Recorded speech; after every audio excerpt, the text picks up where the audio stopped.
ये मन खतरनाक है। मन के हारे हार है, मन के जीते जीत। मन ने कह दिया तू हार गया तो हार गया, मन ने कहा तू जीत गया तो जीत गया। ऐसा जो है ये मन है, ये मन जो है बहुत खतरनाक है।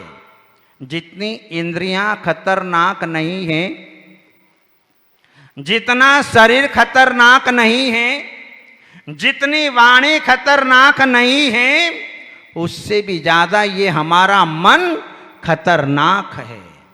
कहां ले जाकर के पटक देता है पता ही नहीं चलता है। इंसान देखते रह जाता है कि मैंने अपने जीवन में कहां चला गया। जब आप सोते हो तो मन कहां जाता? झुमकलाल जी, कटे जाए मन है, कटे जाए मन, खबर नहीं, यहां तो होता आराम से है। क्यों सोधर महेंद्र, कहां जाता है मन पता ही नहीं। हम तो सो गए तो सो गए हैं, कहां जाता है पता ही नहीं चलता है। मन नींद में कैसे कैसे काम करके चले आता है पता ही नहीं चलता। कैसी निद्रा तीव्र होती जीव की, प्रचला प्रचला प्रचला स्त्यान ग्रद्धि, ये महानिद्रा होती है और उसमें कैसे कैसे काम करके चले आता है। अपने वस्त्र आभूषणों को सुरक्षित रख करके आ जाता है, सवेरे देखता है कि मेरे वस्त्र आभूषण कहाँ है तो पता ही नहीं। ऐसी निद्रा में उसको पता ही नहीं चलता कि मेरा मन कहाँ कहाँ जाता है, कैसे कैसे काम करके आता है, और नींद में कपड़े भी फाड़ देता है, पता ही नहीं चलता है। ये मन बहुत खतरनाक है। ये मन जो है ये मेन स्विच है।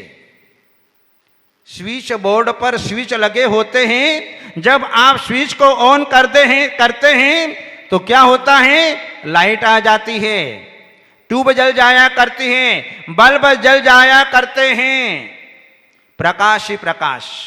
लेकिन यदि मेन स्विच बंद हो जाए तो अंधकार ही अंधकार।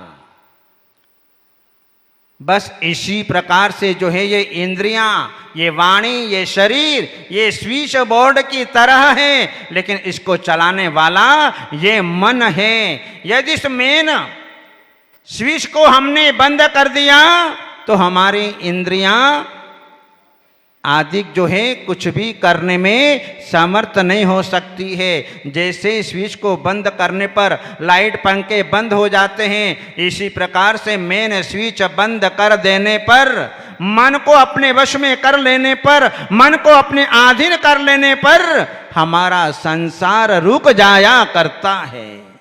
इसलिए मन के अधीन नहीं रहना, मन के अनुसार नहीं चलना। मन तो बहुत कुछ मांगेगा, मन तो बहुत कुछ कहेगा, मन तो साधु संतों का भी होता है, लेकिन जब साधु संतों का मन गड़बड़ होता है तो मन को फटकार मिलती है आत्मा के द्वारा। रे पापी मन, तू कहाँ जा रहा है, तू कौन से स्थान पर है, तूने खाने की इच्छा व्यक्त की है, उस समय मन को फटकारा जाता है। और जो इतना फटकारते कि मन उनके अधीन हो जाया करता है।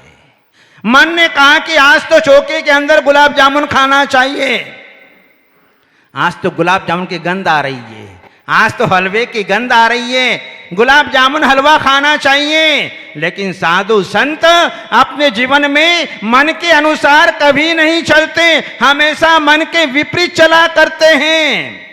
तेरे को गुलाब जामुन खाना है चल, लेकिन शर्त है कि आज तेरे को विधि लेना है।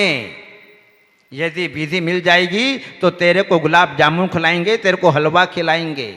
इसके बावजूद भी यदि मन नहीं मानता है तो फिर साधु संत के पास में जो है एक ही तंत्र है, एक ही साधन है, और वो उपवास का साधन, वह उपवास का तंत्र, सीधे उपवास कर लेंगे जिससे हमारा मन अपने अधीन हो जाएगा।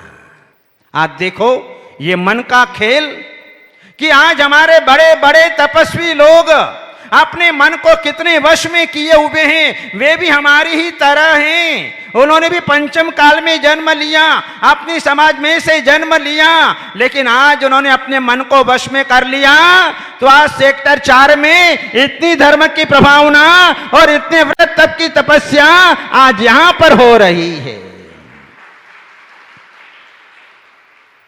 देखना ये मन की दशा, कैसा मन है। यदि उपवास करने के बाद में भी यदि मन नहीं माने, तो फिर साधु के पास में एक तंत्र और है। क्या तंत्र है? साधु उस दिन नीरस भोजन स्वीकार कर लेता है। घी नहीं खाऊंगा, चीनी नहीं खाऊंगा, बस फिर गुलाब जामुन खाने को मिलेगा ही नहीं। कैसे मन को वश में करते हैं। यदि इसके बावजूद भी यदि मन नहीं मानता है कि नहीं आज तो गुलाब जामुन ही खाना है, आज तो घेवर ही खाना है, तो फिर साधु व्रत परिसंख्यान का नियम लेता है। अंतरंग व्रत परिसंख्यान का, बाहर का नहीं, लोटे कलश का नहीं, नारियल का नहीं। थाली के अंदर यदि बीचों बीच गुलाब जामुन होंगे तो मैं आहार करूंगा। थाली के बीच में यदि समोसा रखे होंगे, यदि मिर्च रखी होगी, यदि जीरावन रखा होगा, यदि चावल रखा होगा, तो मैं आहार ग्रहण करूंगा, अन्यथा उस दिन उपवास। इस प्रकार से साधु संत अपने जीवन में अपने मन को वश में कर लेते हैं। इसलिए तो सारी दुनिया साधु के पीछे रात दिन दौड़ा करती है ना आश्चर्य। लोगों के मन में प्रश्न आता है कि साधु के पीछे दुनिया क्यों दौड़ती है? इसीलिए दौड़ती है क्योंकि उनके जीवन में त्याग, तपस्या, संयम और मन का नियंत्रण होता है, जिसके कारण जो है सारे दिगंबर साधु के पीछे दुनिया दौड़ती हुई दिखाई देती है।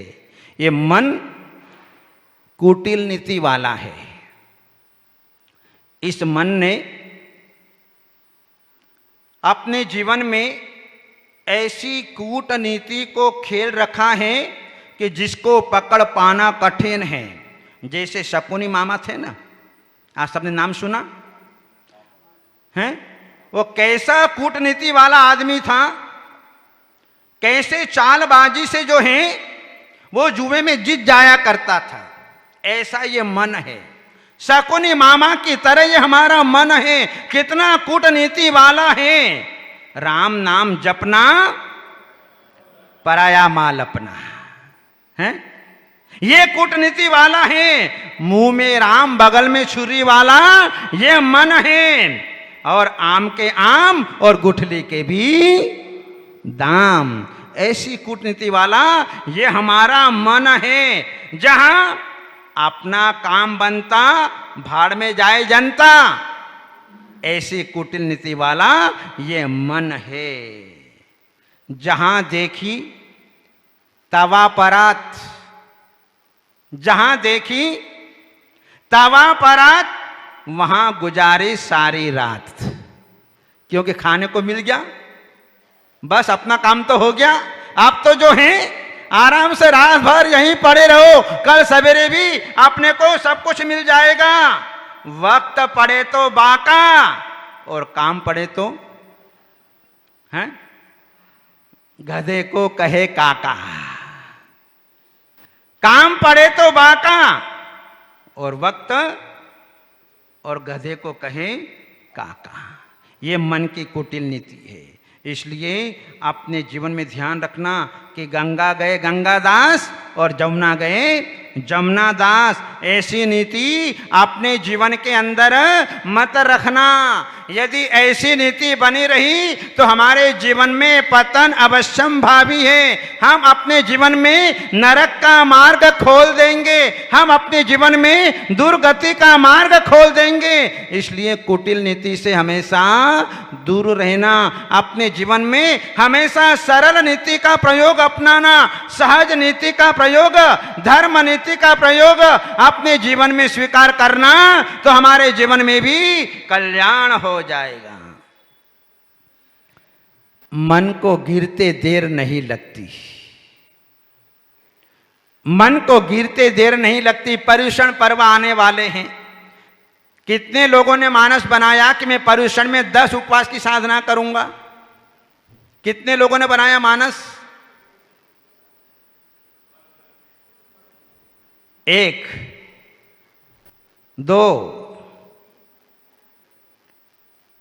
अभी तो बहुत लोग मानस बना करके चलते हैं कि मुझे पर्युषण पर्व में 10 उपवास करना है, और जो है पर्युषण पर्व में 10 उपवास करना है, 16 कारण के 32 करना है, पंचमेरु के 5 करना है, 16 कारण के 16 करना है। और जैसे ही पर्व निकट आते जाते हैं तो व्यक्ति का मन क्या कहता है? अभी तो 1 महीना है, अपने को जो है 32 उपवास नहीं करना, अपने को 16 उपवास नहीं करना, अपन और कुछ करेंगे। ठीक है, और जो है और समय बीता, 1 महीना और बीत गया, फिर मन से पूछो कि अब क्या करना है, पर्युषण पर्व आ रहे हैं, क्या करना? तो मन कहता है कि भाई यदि अपन उपवास कर लेंगे तो रात में नींद नहीं आएगी, इससे अच्छा है अपन तो खा लेंगे। हैं, होता है ना मन? कहीं पित्त बढ़ गया, कहीं वायु बढ़ गई तो क्या होगा? व्रत होगा नहीं अपने से। फिर जो है 15 दिन समय रह गया पर्युषण पर्व के, और जो है फिर उसका मन गिरा, और मन गिरा गिरा गिरा गिरा, इतना गिर गया कि नहीं भैया अपने से तो ये एकासन भी नहीं होगा। और जैसे ही पर्युषण पर्व चालू हुए, चतुर्थी का दिन आया, और उस दिन अच्छा लड्डू बाटी तो खाएगा, लड्डू बाटी खा करके जो है अपना समय निकाल देगा। लेकिन पंचमी का दिन आया और घर वाले ने कहा कि क्यों भाई, आपने तो कहा था ने कि मैं पर्युषण में 10 उपवास की साधना करूंगा, अब क्या हो गया? बोले नहीं नहीं, अपने से नहीं होगा। कितना मन गिर जाता है। ये पापी मन है। ये पापी मन हमेशा खाने को दौड़ता है, खाने को मांगता है, अच्छा अच्छा खाने को मांगता है। ऐसा ये मन है, इसलिए मन को बंदर की उपमा दी गई। जैसे बंदर चंचल होता है, ऐसे हमारा मन चंचल है। एक बार चारित्र चक्रवर्ती आचार्य शांति सागर महाराज से पूछा, महाराज क्या आपका मन चंचल नहीं होता? तो महाराज ने कहा कि भाई मेरा मन कभी चंचल नहीं होता।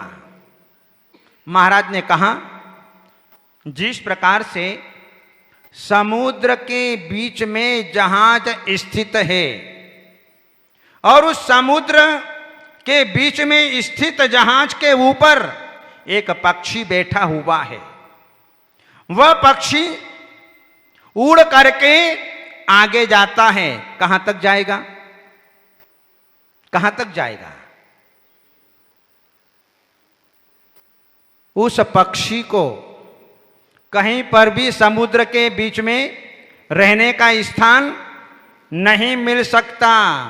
वापिस वह पक्षी उसी समुद्र के जहाज पर स्थित वहां पर आकर के बैठ जाता है। बस इसी प्रकार से हमारा मन है। हमारा मन कहीं नहीं जाता है। हमारा मन जाता है तो मंदिर में जाता है, हमारा मन जाता है तो शास्त्रों में जाता है, हमारा मन जाता है तो शिष्यों में जाता है, हमारा मन जाता है तो भक्तों में जाता है, हमारा मन जाता है तो तपस्या की साधना में जाता है। और अपना मन, संसारी प्राणियों का मन कहां जाता भाई? हैं? यत्र तत्र सर्वत्र जाता है, क्योंकि उसने अपने जीवन में अपना परिचय बहुत लंबा कर रखा है। उसने अपने जीवन में परिग्रह को इतना बढ़ा करके रखा है, जिसके कारण उसका मन कभी दुकान में, कभी ऑफिस में, तो कभी घर में, तो कभी परिवार में, तो कभी रिश्तेदारों में, तो कभी मार्केट में, न जाने कहां कहां भटकता रहता है। उसे खुद को पता नहीं कि मेरा मन कहां कहां चला जाता है। ये ऐसा मन है। तो जहां मनुष्य अपने मन को अपने अधीन रखता है तो उसके सभी कार्य सिद्ध हो जाते हैं। पानी को यदि यंत्र मिल जाए तो पानी ऊपर चढ़ जाता है, और मन को मंत्र मिल जाए तो दोनों ही ऊर्ध्वगामी हो सकते हैं। इसलिए अपने जीवन में अपने मन को खाली मत छोड़ना। खाली मन शैतान का घर होता है, इसलिए मन को कभी खाली मत छोड़ना, नहीं तो ये कहां से कहां पटक देगा। इसलिए हमारा मन कैसा होना चाहिए? हमारा मन तीर्थों जैसा पवित्र होना चाहिए, जल जैसा शांत होना चाहिए, चंदन जैसा शीतल होना चाहिए, अक्षत जैसा सुगंधित होना चाहिए, पुष्प जैसा आकर्षण करने वाला होना चाहिए, और जो है दीप जैसा प्रकाश वाला होना चाहिए, और धूप जैसा आनंद फैलाने वाला चाहिए, और फल जैसा सर्वश्रेष्ठ होना चाहिए, और अर्घ्य जैसा सुंदर होना चाहिए। फिर देखना, यदि ऐसी पवित्रता हमारे जीवन के अंदर आ गई तो हमारे जीवन में आनंद ही आनंद बरसेगा, शांति ही शांति बरसेगी। फिर सारी दुनिया तुम्हारे चरणों में आएगी, तुम्हारे चरणों में नतमस्तक होगी, इसलिए कि उन्होंने अपने मन को पवित्र कर लिया। आज साधु संतों का मन इतना पवित्र होता है जिसके कारण उन्होंने अपने जीवन में तृष्णाओं को जो है शांत कर दिया, और तृष्णा को शांत किया, और आज जीवन में इतनी बड़ी तपस्या आज अपने जीवन में उन्होंने कर ली।